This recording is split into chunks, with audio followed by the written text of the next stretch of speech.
Hello and welcome to part 2 of my story time, my bedtime story read aloud of A Christmas Carol. I'll get right to it. Wow, I got some dark circles in my eyes. Okay. To your health. Again, this is unabridged and it's unedited. So, last we heard from Scrooge, was bitching about his nephew and his employee, and he says, "I'll retire to Bedlam." This lunatic, in letting Scrooge's nephew out, had let 2 other people in. They were portly gentlemen, pleasant to behold, and now stood with their hats off in Scrooge's office. They had books and papers in their hands and bowed to him. "Scrooge and Marley's, I believe," said one of the gentlemen, referring to his list. "Have I the pleasure of addressing Mr. Scrooge or Mr. Marley?" "Mr. Marley has been dead these 7 years," Scrooge replied. "He died 7 years ago this very night."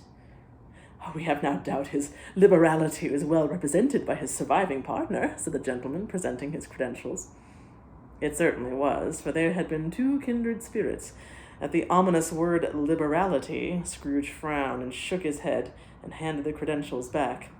"At this festive season of the year, Mr. Scrooge," said the gentleman, taking up a pen, "it is more than usually desirable that we should make some slight provision for the poor and destitute, who suffer greatly at the present time.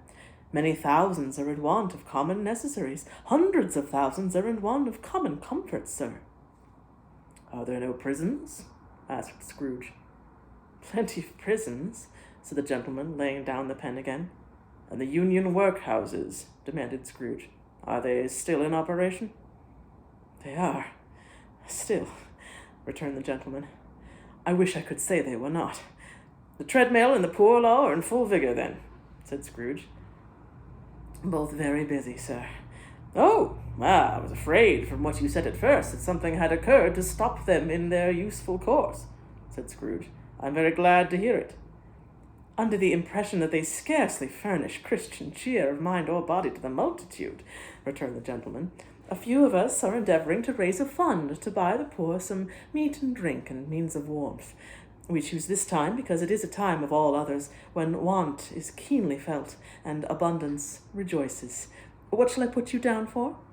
"Nothing," Scrooge replied.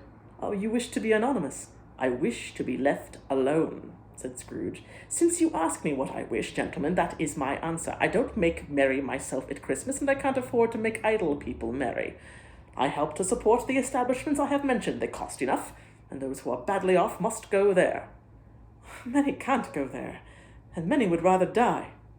"Well, if they would rather die," said Scrooge, "they'd better do it, and decrease the surplus population. Besides, excuse me, I don't know that." "But you might know it," observed the gentleman. "It's not my business," Scrooge returned. "It's enough for a man to understand his own business, and not to interfere with other people's. Mine occupies me constantly. Good afternoon, gentlemen." Seeing clearly that it would be useless to pursue their point, the gentleman withdrew. Scrooge returned to his labors with an improved opinion of himself, with an improved opinion of himself and in a more facetious temper than was usual with him. Meanwhile, the fog and darkness thickened so that people ran about with flaring links, proffering their services to go before horses and carriages and conduct them on their way. The ancient tower of a church, whose gruff old bell was always peeping slyly down at Scrooge out of a Gothic window in the wall, became invisible and struck the hours and quarters in the clouds with tremulous vibrations afterwards, as if its teeth were chattering in its frozen head up there. The cold became intense. In the main street at the corner of the court, some laborers were repairing the gas pipes and had lighted a great fire and embrasure, round which a party of ragged men and boys were gathered, warming their hands and winking their eyes before the blaze and rapture. The water plug being left in solitude, its overflowing sullenly congealed and turned to misanthropic ice. The brightness of the shops, where holly sprigs and berries crackled in the lamp heat of the windows, made pale faces ruddy as they passed. Poulterers' and grocers' trades became a splendid joke, a glorious pageant with which it was next to impossible to believe that such dull principles as bargain and sale had anything to do. The Lord Mayor, in the stronghold of the mighty mansion house, gave orders to his 50 cooks and butlers to keep Christmas as a Lord Mayor's household should, and even the little tailor, whom he had fined 5 shillings on the previous Monday for being drunk and bloodthirsty in the streets, stirred up tomorrow's pudding in his garret, while his lean wife and the baby sallied out to buy the beef.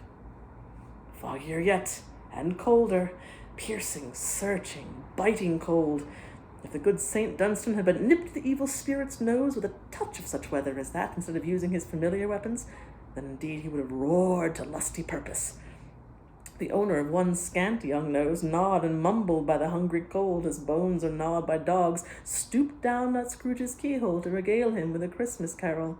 But at the first sound of "God bless you, merry gentlemen, may nothing you dismay," Scrooge seized the ruler with such energy of action that the singer fled in terror, leaving the keyhole to the fog and the even more congenial frost.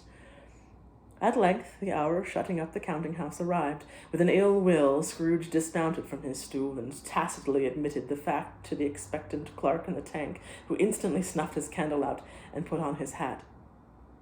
"You'll want all day tomorrow, I suppose," said Scrooge. "If quite convenient, sir." "It's not convenient," said Scrooge, "and it's not fair. If I was to stop 1/2 crown for it, you'd think yourself ill-used, I'll be bound." The clerk smiled faintly. "And yet, you don't think me ill-used when I pay a day's wages for no work." The clerk observed that it was only once a year. "Poor excuse for picking a man's pocket every 25th of December," said Scrooge, buttoning his greatcoat to the chin. "But I suppose you must have the whole day. Be here all the earlier next morning." The clerk promised he would, and Scrooge walked out with a growl.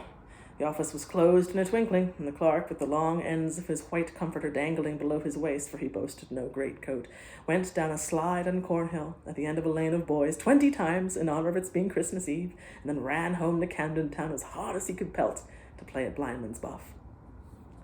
Scrooge took his melancholy dinner in his usual melancholy tavern, and, having read all the newspapers and beguiled the rest of the evening with his banker's book, went home to bed. He lived in chambers which had once belonged to his deceased partner. They were a gloomy suite of rooms, in a lowering pile of building up a yard where it had so little business to be that one could scarcely help fancying it must have run there when it was a young house, playing at hide-and-seek with other houses, and forgotten the way out again. It was old enough now, and dreary enough, for nobody lived in it but Scrooge, the other rooms being all let out as offices. The yard was so dark that even Scrooge, who knew its every stone, was fain to grope with his hands. The fog and frost so hung about the old black gateway of the house that it seemed as if the genius of the weather sat in mournful meditation on the threshold. Now it is a fact that there was nothing at all particular about the knocker on the door, except that it was very large. It is also a fact that Scrooge had seen it night and morning during his whole residence in that place. Also that Scrooge had as little of what is called fancy about him as any man in the city of London, even including, which is a bold word, the corporation, aldermen, and livery. Let it also be borne in mind that Scrooge had not bestowed one thought on Marley since his last mention of his 7 years dead partner that afternoon. And then let any man explain to me, if he can, how it happened that Scrooge, having his key in the lock of the door, saw in the knocker, without its undergoing any intermediate process of change, not a knocker, but Marley's face. Marley's face. It was not an impenetrable shadow, as the other objects in the yard were, but has a dismal light about it, like a bad lobster in a dark cellar. It was not angry or ferocious, but looked at Scrooge as Marley used to look, with ghostly spectacles turned up on its ghostly forehead. The hair was curiously stirred as if by breath or hot air, and though the eyes were wide open, they were perfectly motionless. That and its livid color made it horrible, but its horror seemed to be in spite of the face and beyond its control rather than a part of its own expression. As Scrooge looked fixedly at this phenomenon, it was a knocker again. To say that he was not startled, or that his blood was not conscious of a terrible sensation to which it had been a stranger from infancy, would be untrue, but he put his hand upon the key he had relinquished, turned it sturdily, walked in, and lighted his candle.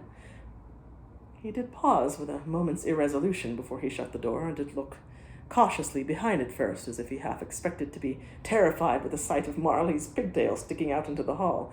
But there was nothing on the back of the door, except the screws and nuts that held the locker on, so he said poof, poof, and closed it with a bang. The sound resounded through the house like thunder. Every room above, and every cask in the wine merchant's cellars below, appeared to have a separate peal of echoes of its own. Scrooge was not a man to be frightened by echoes. He fastened the door, and walked across the hall, and up the stairs, slowly, too, trimming his candle as he went. You may talk vaguely about driving a coach and six up a good old flight of stairs, or through a bad young Act of Parliament, but I mean to say you might have got a hearse up that staircase, and taken it broadwise, with the splinter bar towards the wall, and the door towards the balustrades, and done it easy. There's plenty of width for that, and room to spare, which is perhaps the reason why Scrooge thought he saw a locomotive hearse going on before him in the gloom. Half a dozen gas lamps out of the street wouldn't have lighted the entry too well, so you may suppose it was pretty dark with Scrooge's dip. Up Scrooge went, not caring a button for that.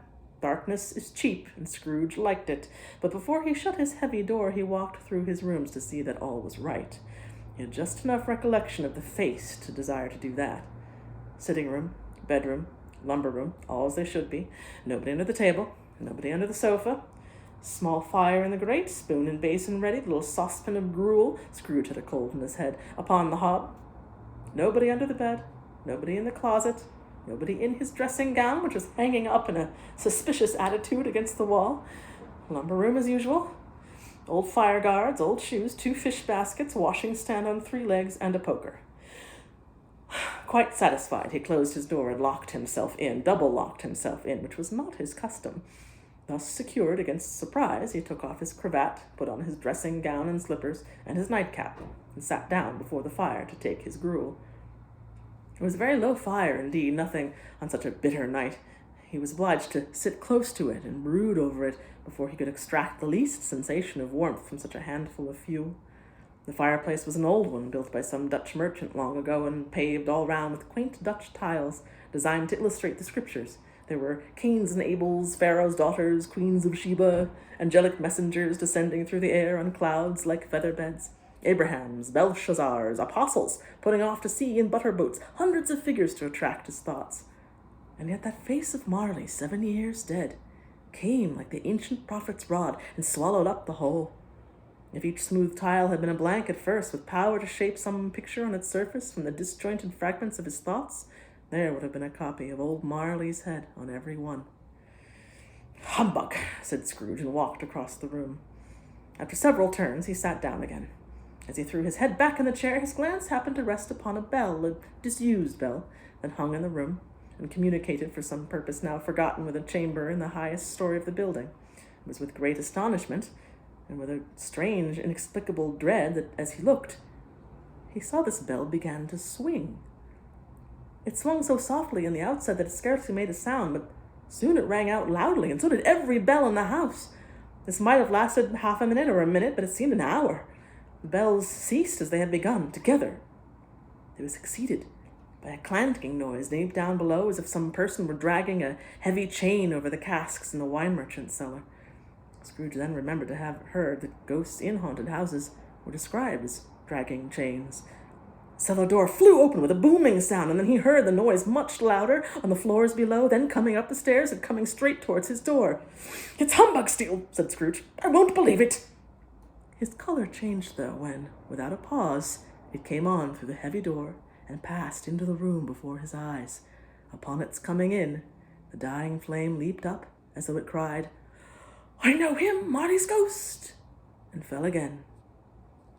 The same face, the very same, Marley in his pigtail, usual waistcoat, tights and boots, the tassels on his ladder bristling like his pigtail, and his coat skirts, and the hair upon his head. The chain he drew was clasped at his middle. It was long and wound about him like a tail. That is what I have time for tonight.